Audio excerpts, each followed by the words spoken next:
আদিবাসীদের কাছে তাদের সম্মান, তাদের আত্মসম্মান অত্যন্ত বেশি। মমতা বন্দ্যোপাধ্যায়কে তারা সাপোর্টও করেছেন, টেনে নামিয়েও দিতে পারেন। আদিবাসী মায়েদের ওপর অত্যাচার, জেনারেলি বাংলার মায়েদের ওপর অত্যাচার, এটা কি একটা জেনারেল ঘটনা হিসেবে আমরা ভেবে নিয়ে ভাত ডাল খেয়ে ঘুমিয়ে পড়বো অরিত্র? দেখুন, প্রথম কথা আমি মনে করি যে আজকে এই ধর্ষণের বিষয়ে রাজনীতির যে তরজা, সংখ্যায় তুল্যমূল্য বিচার করতে বসেছি আমরা, যে উত্তরবঙ্গে ওটা হয়েছে মানে আমি এইখানে এটা করতে পারি, এটাই আমাদের গোড়ায় গলদ বলে আমি মনে করছি। তার কারণ একটিও ধর্ষণ, একটিও অসম্মান কোনো মহিলার, সেটা কোনোভাবেই মেনে নেওয়া যায় না। এবং আমার খুব অবাক লাগছে যে তৃণমূল কংগ্রেস কথায় কথায় বি আর আম্বেদকরের কোটেশন পোস্ট করে, কথায় কথায় আম্বেদকরের নামে জয়ধ্বনি দেয়।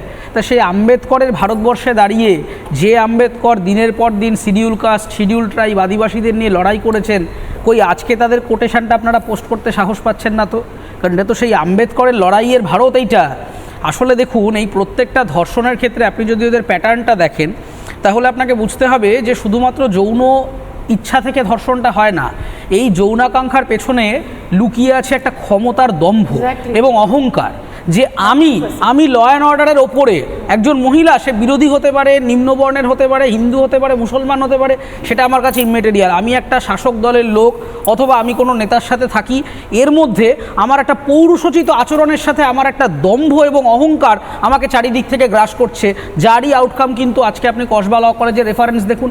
কেন একটা মানুষের মাথায় এরকম চিন্তাভাবনা এলো যে আমি একটা কলেজে ঢুকে আমার একজন সহপাঠী বা জুনিয়রকে ডেকে কলেজ ক্যাম্পাসে দাঁড়িয়ে এটা করতে পারবো? তার কারণ সে মনে করছে আমি ইমিউন, আমি অনাক্রম্যতায়, আমাকে চারিদিক থেকে ঘিরে রয়েছে, আমাকে কেউ ধরতে পারবে না। কিছু করব, একজন নেতাকে ফোন করব, সে আমাকে ব্যবস্থা করে দেবে।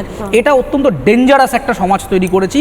সমাজের মধ্যে থেকে যেই মুহূর্তে নীতিশিক্ষা, সামাজিক শিক্ষাটা চলে গেছে, তখন থেকে এই ক্ষমতার দম্ভ। আজকে দেখুন, মুখ্যমন্ত্রী নিজে একজন মহিলা, তিনি লড়াই করে আজকে তিনি যে প্রচার করেন যে সিপিএমের 34 বছরের শাসনকে তিনি ধ্বংস করে আজকে এখানে প্রতিষ্ঠা করেছেন, আজকে যে লড়াই তিনি করেছেন সেই লড়াইটা তিনি বাংলার মেয়েদেরকে আর শেখাতে পারলেন না।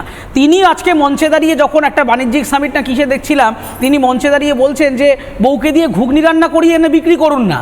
তাহলেই বুঝতে হবে যে পুরুষতান্ত্রিকতা আসলে মুখ্যমন্ত্রীকে গ্রাস করেছে।